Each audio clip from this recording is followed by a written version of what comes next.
a commencé à l'évoquer avec M. Pipien.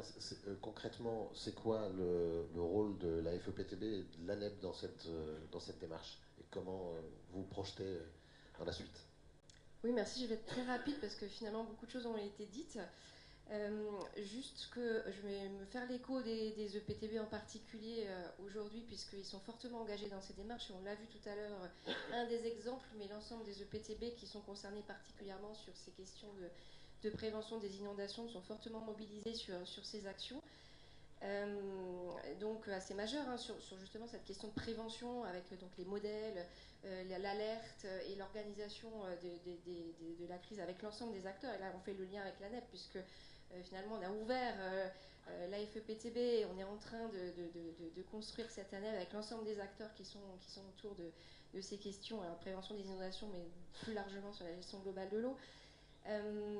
Et donc quand M. Pipien et M. Galibert sont venus il y a presque un an, quoi, déjà peut-être, nous présenter un petit peu cette méthode, on s'est félicité qu'effectivement ils souhaitaient s'appuyer sur ce qui se fait concrètement sur les territoires et en particulier dans les EPTB sur ces questions-là. Et on s'est tout de suite porté volontaire pour participer à l'organisation et à votre accompagnement pour construire la méthode et aussi l'expérimenter.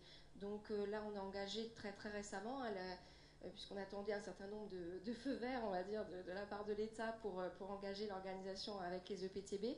Donc on a déjà presque 10 experts qui sont prêts à contribuer à la démarche et qu'on doit organiser, hein, puisqu'on n'a encore pas tous les éléments pour voir dans quelle mesure ils seront impliqués dans la démarche, où, quoi, jusqu'où. Voilà.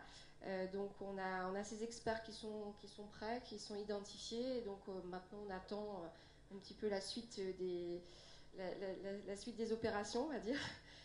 Donc il y aura effectivement le conseil de gestion de l'ONRN. Alors ça effectivement c'est un sujet assez politique et là je ne vais pas m'exprimer mais je pense que mes élus le feront. Puisqu'on n'est pas dans le conseil de gestion de l'ONRN, effectivement, on n'y a pas de strapontin, on n'y est pas. On est dans le comité des utilisateurs uniquement.